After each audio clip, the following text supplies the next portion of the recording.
Prezados irmãos da Igreja Batista Centenário do Povo, irmãos que estão no YouTube também, estão na live, assistindo esta transmissão, queremos saudar a todos com a graça e a paz do Senhor. Hoje nós estamos encerrando a última lição do curso dos segredos da comunhão cristã. E o assunto de hoje é sobre a oração. Orem uns pelos outros. É o assunto. Para encerrar essas 13 lições sobre os segredos da comunhão cristã. E já temos o próximo assunto, né?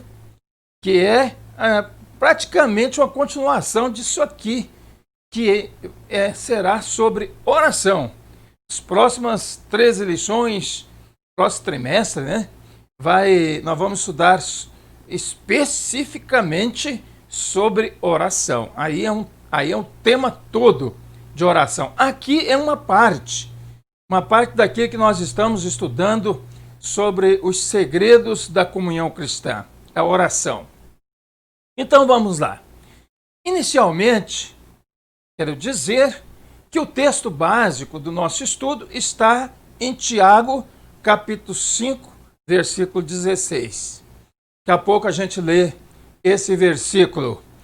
Mas, para a introdução, nós fizemos algumas pesquisas, além do texto que está aqui, né, impresso para o nosso estudo, que é muito bom o texto. Tem muita informação bíblica e que nós não vamos ter condições de passear por todos esses textos bíblicos. Seria ideal, mas para isso a gente tinha que estender muito o tempo, né? E não é possível. Então nós vamos aqui vamos resumir um pouco do assunto.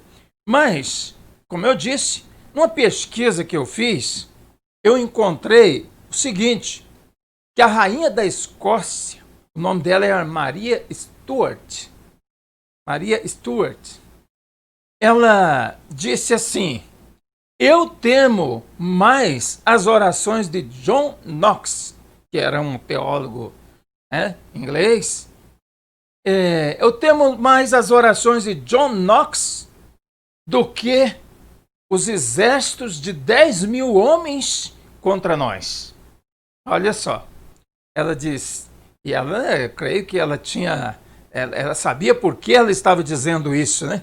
Eu temo mais as orações de John Knox do que os exércitos de 10 mil homens contra nós.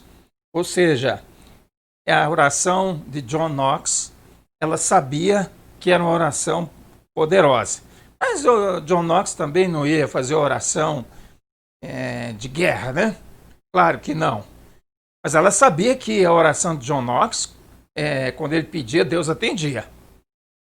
Porque ele pedia segundo a vontade de Deus, que é um dos assuntos aqui do nosso estudo. Então, continuando, o texto da lição, o autor traz muitas informações, como eu disse, inclusive de teólogos, de escritores, falando sobre a oração. E aqui ele inicia dizendo assim: orar é mudar, mas resistimos às mudanças. Verdade, ninguém quer mudar. Existe uma resistência na mudança. E ele diz mais: orar é lutar, mas sempre somos vencidos. Ou seja, não se luta, não se quer lutar e termina sendo vencido, porque orar é lutar. E um outro tambor afirma: a preocupação de Satanás é impedir o crente de orar. Ele não tem medo de estudos feitos sem oração, de trabalhos feitos sem súplicas, pela direção divina, ou religião professada sem direção divina. Satanás ri-se de nossa atividade, zomba de nossa sabedoria, mas treme quando oramos. Treme quando oramos. Então, aqui essa introdução, né? Também dizem que Lutero falava, Lutero, o grande reformador do cristianismo do século XVI. Lutero dizia assim: quem orou bem, estudou bem. Quem orou bastante, estudou bastante. Então, Lutero colocava a oração em primeiro plano em tudo. Na pregação, no estudo da palavra, enfim. Eu tinha uma outra história para contar aqui no início do estudo também, que é o seguinte: um pregador iria pregar num outro país. E naquele tempo, principalmente a travessia dos oceanos, do Atlântico, só se fazia de navio, né? E ele iria pregar, não sei se era na Europa ou era o inverso, para os Estados Unidos. E no meio da viagem, o capitão do navio vem e fala para ele: ó reverendo, infelizmente nós não vamos chegar a tempo da sua pregação lá onde o senhor está indo no país. O senhor vai pregar na data marcada, porque o tempo fechou de uma tal maneira que nós não podemos navegar. Então o pregador falou: ó capitão, eu sirvo um Deus e eu vou orar para ele resolver essa situação. Então aquele pastor orou, e o que aconteceu? A neblina, a cerração, o tempo lá, a neve, né, sei lá o que era, desapareceu e ele pôde chegar com tempo de realizar as suas pregações. Então é assim, quem confia em Deus, Deus pode tudo, pode resolver as situações. Aquilo que nós não conseguimos fazer, nós temos que pedir para Deus fazer por nós. E Deus vai fazer. Mas Agostinho, um teólogo do século 4, 5, ele disse assim: a oração genuína é total, nada mais é do que amor. Amor. Então, amor é o centro do cristianismo, é o centro da teologia, é o centro de tudo, é onde a Bíblia diz que Deus é amor, não é mesmo? Bem, tem muitas informações aqui, eu vou, então, deixando algumas de lado por causa do tempo, né? Senão a gente gasta mais tempo do que é o devido e que é o permitido aqui nesse estudo. Mas, o mandamento da oração agora do texto básico de Tiago, capítulo 5, versículo 16. O mandamento que diz assim, Tiago diz aí: confessai, pois, os vossos pecados uns aos outros e orai uns pelos outros para serdes curados. Esse estudo aqui me trouxe luz sobre esse versículo. Porque nós, os evangélicos, nós temos assim um entendimento de que o pedido de orar pelos pecados, confessar os pecados, é para Deus, ou quando se peca contra o irmão, então se confessa para o irmão. E aí pede perdão para o irmão, ou para a pessoa que você ofendeu, né? Nesses dois sentidos, vertical e horizontal, do nosso relacionamento cristão. Mas aqui me trouxe mais luz sobre esse assunto. E diz aqui um autor: orarmos uns pelos outros significa comunicarmos a Deus as necessidades, as preocupações, ou mesmo os pecados dos nossos irmãos, pedindo ao Senhor que haja em benefício desses irmãos, para realizar a sua vontade. Aqui então me trouxe luz sobre esse assunto, porque eu vi que a oração é possível sim eu confessar meu pecado para um irmão que eu confio, é claro, tem que confiar, tem que ser uma pessoa idônea, preparada. Você não vai sair confessando seus pecados aí para o mundo, né? Para a torcida do Corinthians ou do Flamengo. Não, você não vai fazer isso, mas você vai confessar para aquela pessoa que é idônea, principalmente os líderes da igreja, o pastor em primeiro lugar. Se você tem algum pecado para confessar e pedir ajuda. Então é nesse sentido, é de uma ajuda de oração. É possível confessar? É. Como diz aqui, orar uns pelos outros significa isso, confessar vossos pecados uns aos outros e orar uns pelos outros. Ou seja, muitas vezes a pessoa não está conseguindo resolver aquele problema ou sair daquela situação pecaminosa que ela está, ou que ela entrou, se envolveu. Então ela vai pedir oração para uma ajuda. Me ajuda a orar nesse sentido aí, irmão, irmã, pastor. Eu vim aqui pedir uma ajuda para a gente orar nesse sentido. Estou embaraçado ou embaraçada e quero sair, não consigo. Então vamos orar, o senhor ora comigo, vamos orar junto. Então é nesse sentido. Aí o texto de Tiago 5,16 tem todo sentido para nós. Agora, vamos ver aqui algumas definições de oração segundo alguns textos bíblicos, e o autor vai buscar lá na origem do grego, né? Que eu não vou estar mexendo com isso, porque a gente aqui é um estudo simples, não vamos entrar em detalhes teológicos e de língua original. Eu vou só citar, vou deixar o grego de lado e vou citar o português, que diz que em Mateus 21, 22, orar, o termo ali é pedir, perguntar, requerer, desejar para si. Em Lucas 5,8, o termo é cair sobre os joelhos, ajoelhar-se diante de. Em Atos 8,24, é implorar, rogar, suplicar. Em Mateus 6, de 6 a 9, onde Jesus ensina a oração do Pai Nosso, é conversar com Deus, dialogar, orar. Em Atos 19, 10, é adorar, prestar homenagem, reverenciar.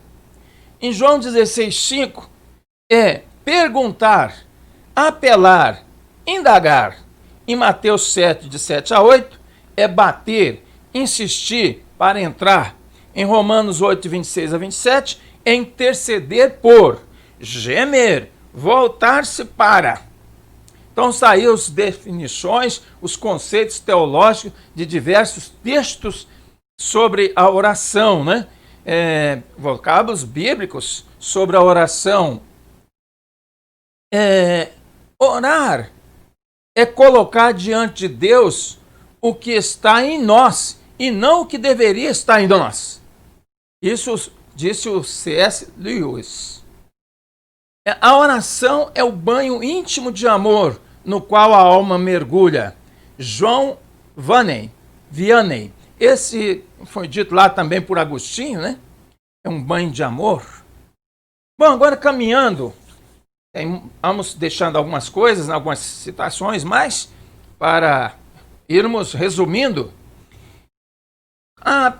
o segundo ponto é como orar.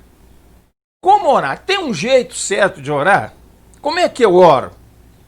Qual a maneira correta de orar? Tem muitas teorias, né, por aí que não tem fundamento bíblico.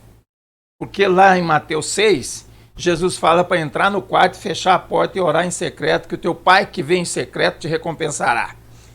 Muitas pessoas saíram pregando que só podia orar no quarto, com a porta fechada.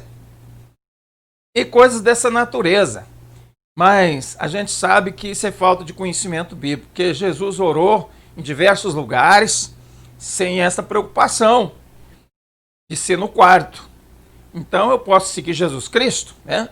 E diz que Jonas orou no ventre do peixe. Então não tem lugar especial de oração. Você ora em qualquer lugar. Tem pessoas que dizem que oram no banheiro. Porque só sobra o banheiro na casa dele para orar. Não tem um lugar especial, não tem um quartinho, uma sala especial. E ali é onde não tem a movimentação de pessoas. Então ele vai para o banheiro e ora no banheiro. Então tá aí, pode-se orar em qualquer lugar. Agora vamos caminhando, né? Como orar? Os discípulos perguntaram para Jesus, pediram isso. Ensina-nos a orar. Mas, através da Bíblia, nós encontramos resposta para isso. Que devemos orar segundo a vontade de Deus. E aí você fala, mas e a vontade de Deus é o quê? Ah, bem, eu tenho que conhecer a Bíblia. Aonde que eu fico sabendo a vontade de Deus? Na Bíblia. Se eu não conheço a Bíblia, eu não conheço Deus. Se eu não conheço a Bíblia, eu não conheço a vontade de Deus. Então eu preciso orar segundo a vontade de Deus, mas como eu vou saber, pastor?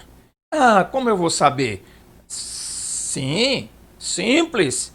Leia a Bíblia e você conhece a Deus na Bíblia.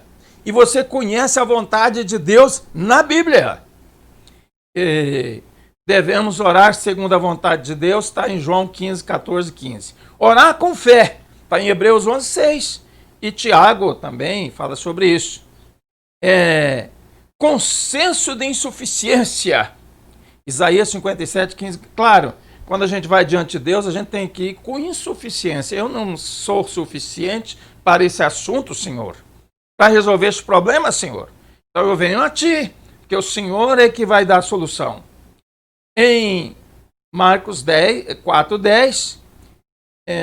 Bom, agora vamos ver com perdão aos outros. Mateus 5, 23, 24. 1 Pedro 3, 7. Jesus diz que nós temos que perdoar, porque senão nós não seremos perdoados. E a nossa oração não vai chegar em Deus. Em nome de Jesus. Também no Espírito Santo. E com perseverança. São maneiras de orar. Nós devemos orar. Então, muita gente ora no nome da Trindade, porque acha que é bonito, completo, se eu terminar a minha oração em nome do Pai, do Filho e do Espírito Santo. Não é errado, vamos dizer assim, não está errado, mas o indicado por Jesus, pela Bíblia, é orar a Deus. Eu oro a Deus em nome de Jesus. Sabe por quê? Porque Jesus é que é meu intermediário. Jesus é que é o meu mediador. Nome, né? Teológico, nome bíblico, é mediador. Então eu peço em nome de Jesus porque Ele é o meu mediador. E no Espírito Santo, porque o Espírito Santo está em mim. Então a maneira também de orar no Espírito Santo, porque o Espírito Santo está em mim. Mas eu devo pedir em nome de Jesus. Ele falou, se pedir, dizer meu nome, qualquer coisa, né? Lá em João 15, né? 7 diz, se minhas palavras permanecerem em vós permanecer de mim, pedireis tudo que quiser de vos será feito. De forma que Jesus é suficiente. E eu não preciso orar em nome da Trindade.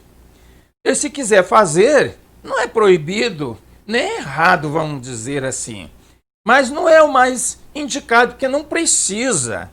Não precisa, apenas a pessoa quer fazer aquele né? Enfeitar a sua oração. Enfeitar a oração. Como as coisas sagradas, muitas vezes as pessoas querem enfeitar para dar um ar de sei lá, um ar de superioridade naquela história, enfim. Tem gente que não fica suficiente dizer ceia do Senhor, que é a palavra que Jesus usou, que a Bíblia usa. Ceia do Senhor. Mas aí tem que incluir a santa ceia do Senhor. Alguns querem até enfeitar isso aí. Podia dizer até a santa e venerável ceia do Senhor. Não precisa. Que a ceia do Senhor já envolve. Não precisa enfeitar.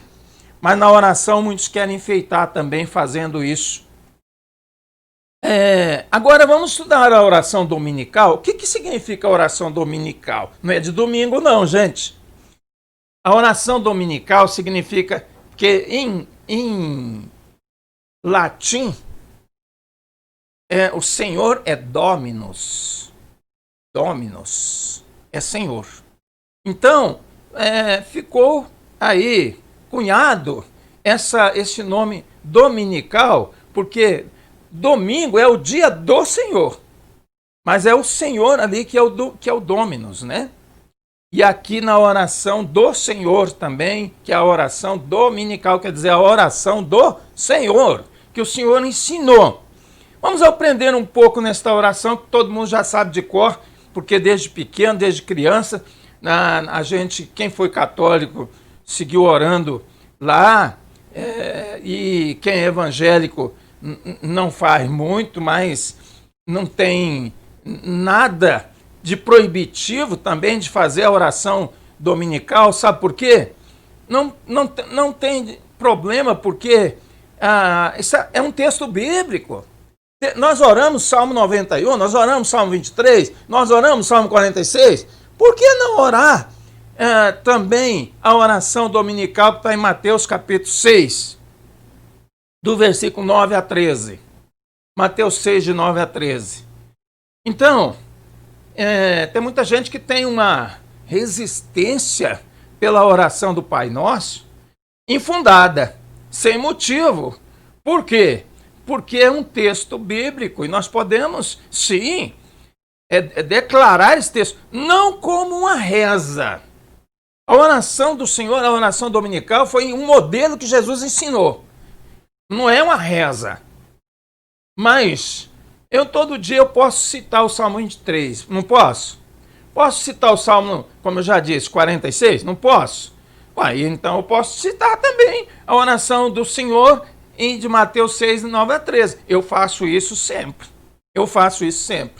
Cito esses salmos aí que os irmãos, que eu já falei, mas meus momentos devocionais, depois na minha oração, eu costumo citar um salmo, né? E normalmente de cor. E também tem dia que é a oração dominical, a oração do que é chamado do Pai Nosso. Por que não? Eu faço. Então o que Jesus nos ensinou na oração do Pai Nosso? Primeira coisa, Pai Nosso que está nos céus. Então Jesus nos ensinou que nós somos filhos. A nossa posição é de filho e a nossa petição é ao Pai.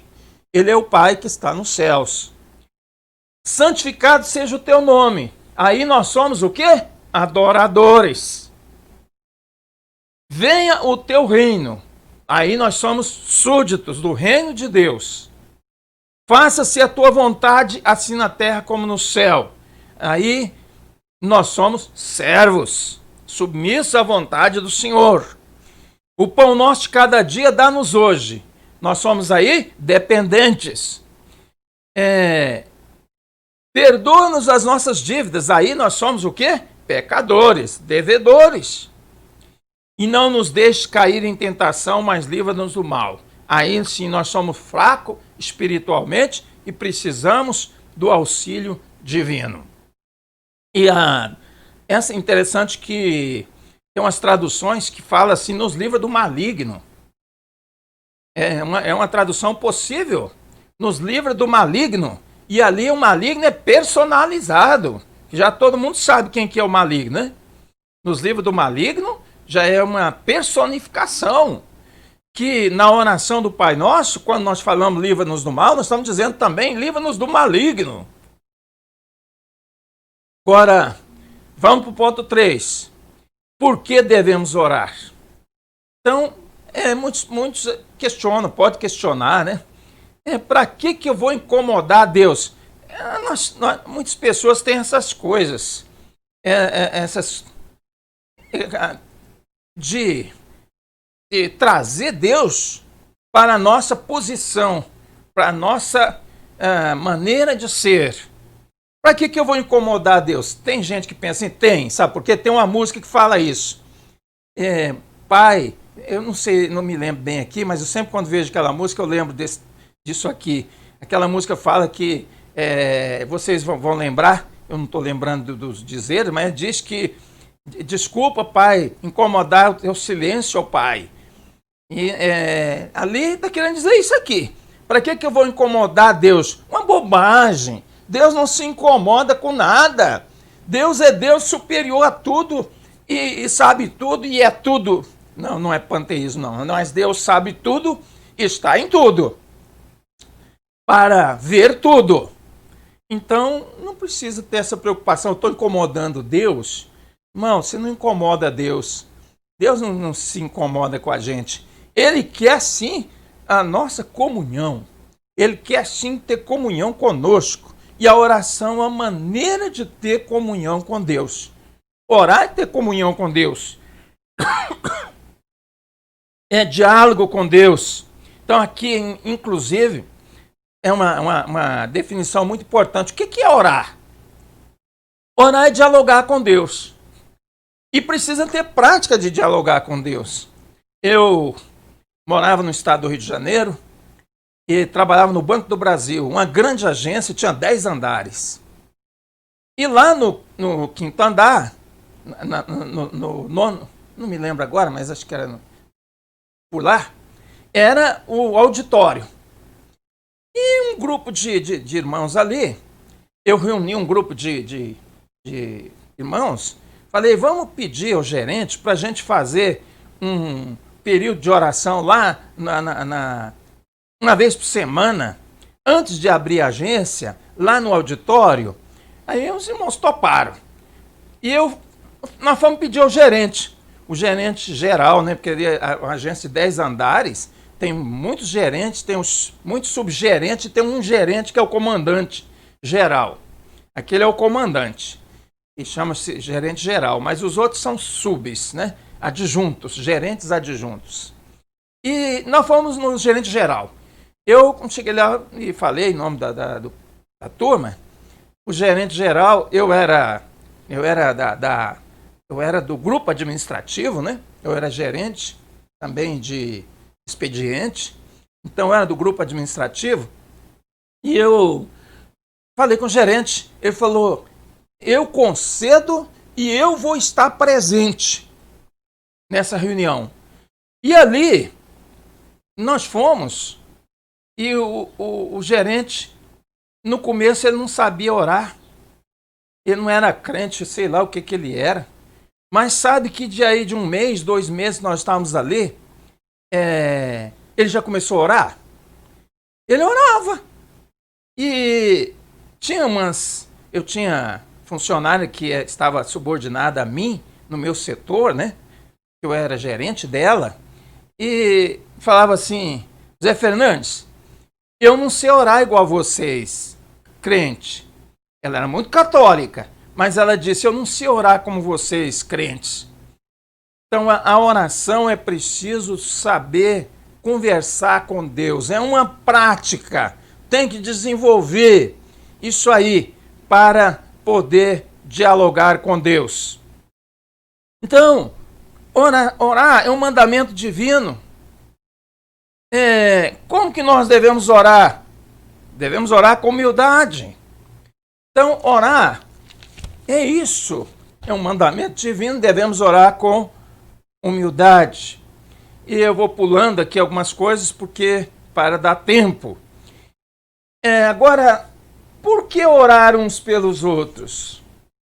Então vem aqui aquilo que eu falei, que nessa lição me trouxe luz sobre esse texto de Tiago 5,16, que a oração uns pelos outros é muito importante no ambiente da igreja.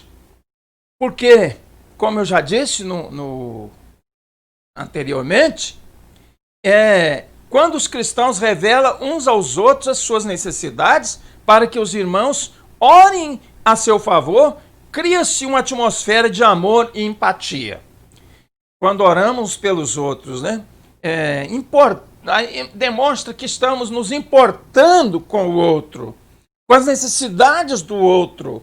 Então a oração nesse ambiente de igreja, de uns pelos outros, é muito importante. Fala ao coração diretamente relacionada à mútua confissão dos pecados. Quando o irmão revela o seu pecado, devemos orar a fim de que ele se restabeleça na saúde espiritual e na comunhão dos irmãos. Então, como eu disse, é uma ajuda Agora, o sentido, tem sentido para mim orar uns pelos outros, confessar os pecados uns aos outros e orar uns pelos outros? Tem sentido para mim na ajuda mútua. Ajuda mútua. E orar quando o irmão confessa e você fica sabendo da vida dele e do que ele precisa. Também inclui que devemos orar pela cura física dos irmãos. Estamos constantemente fazendo isso, né? Mas muitas vezes a gente pensa que só pode orar pela cura física. Mas nós podemos orar pela vida espiritual dos irmãos. E quando a gente sabe de particularidades, claro que é uma coisa que a gente deve fazer não em público, mas a gente deve orar para o irmão vencer também os seus pecados. Isso é importante, mas como eu disse, deve ser feito com todo cuidado, para não trazer para o irmão qualquer complicação na vida do irmão. E indo agora para o final, irmãos, para a conclusão, dizer que a lição de hoje encerra o curso dos mandamentos recíprocos. Tudo aquilo que nós estudamos, né, são mandamentos. Encerrar com oração é uma prática salutar. Estamos encerrando esses estudos do trimestre com o estudo da oração, o orar uns pelos outros. Orar pelas nossas necessidades é muito fácil. Orar pelas necessidades dos outros é uma prática a ser aprendida de forma prática. Devemos orar pelos outros com o mesmo fervor com que oramos por nós mesmos. Será que a gente tem essa disposição de orar pelos outros como a gente ora pela gente? Ou será que temos? Pois somos membros uns dos outros. Romanos 12:5, aquela questão de corpo, né? Somos membros uns dos outros. O que um sofre, o outro sofre. O que eu devo sofrer quando o outro sofre. Porque nós somos de um mesmo corpo, de uma mesma comunidade. Somos do mesmo corpo. A oração recíproca é fundamental ao bem-estar da igreja. Eu oro por você, você ora por mim. Na nossa igreja nós temos tem reuniões de orações, ou reuniões de oração, né? Em outras fases também, em outras áreas. Mas eu vou falar agora uma específica, que toda quarta-feira nós nos reunimos ali, os obreiros da igreja, pastores e também quem não é pastor ainda, mas é obreiro. Está ali, nós estamos orando por nós e também orando pelos outros. Ali são levados tanto da igreja como de fora da igreja, que chega para nós pedidos e nós estamos orando naquela reunião. A oração recíproca, né? Todos ali, um ora por outro. Eu oro por você, você ora por mim.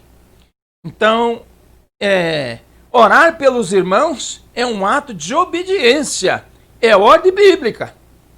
Que Tiago disse, orai, o verbo está no imperativo. Orai é um mandamento, A oração uns pelos outros aí é mandamento, porque Tiago está dizendo, orai uns pelos outros. Então, finalizando aqui, qual o conceito bíblico de oração? Primeiramente, conceito bíblico de oração, como nós vimos, tem muitas definições de oração, mas principal no conceito bíblico é o diálogo com Deus. Como eu disse, nós devemos dialogar com Deus, com humildade, com fé, mas o conceito bíblico de oração é diálogo com Deus, conversar com Deus. Como devemos orar? Devemos orar, isso aí, como já dissemos, né? Com fé, com humildade, devemos orar assim, e crendo que é a vontade de Deus, também orar segundo a vontade de Deus, conhecer a vontade de Deus. Nós não devemos pedir na nossa oração coisas eticamente reprováveis, que a Bíblia não apoia certas orações. Vamos dizer assim, Senhor, eu vou apostar na Mega Sena essa semana e o Senhor me dê a vitória. Desculpa aí, mas com esse tempo, né? Já o tempo que eu estou falando aqui já está cansando, né? A garganta. Então, é uma coisa que não é eticamente aprovado. Então, um tipo assim, coisas que a Bíblia não apoia. Então, eu só posso orar por aquilo que Deus, que a Bíblia, que aprova eticamente. Então, daí a gente pode estender isso de diversas coisas. Senhor, eu não estou gostando muito da minha mulher mais. Me abençoa aí, me dá que eu acho uma outra mulher. Coisas dessa natureza, assim, né? Eu estou aqui ridicularizando, né? Fazendo coisas, falando de coisas ridículas. Você vai falar, ei, pastor, que história é essa? Mas é assim que eu estou querendo dizer. Coisas absurdas, você não vai orar. E aí, por que devemos orar uns pelos outros? Porque a Bíblia ensina, é mandamento, Tiago 5,16. Primeira coisa. Segundo, porque nós ajudamos o irmão ou irmã. Amém? Então essa é a lição de hoje. Que Deus complete no coração de cada um. E eu encerro agradecendo a Deus. Senhor Deus, eu agradeço por o Senhor ter me dado a oportunidade de ministrar essa lição tão bonita, tão importante para os meus irmãos da nossa igreja e também aqueles que estão no YouTube. Que Deus abençoe a todos e que cada um fique cheio da tua graça e possa viver na oração. Eu peço isso em nome de Jesus. Amém. Obrigado a todos.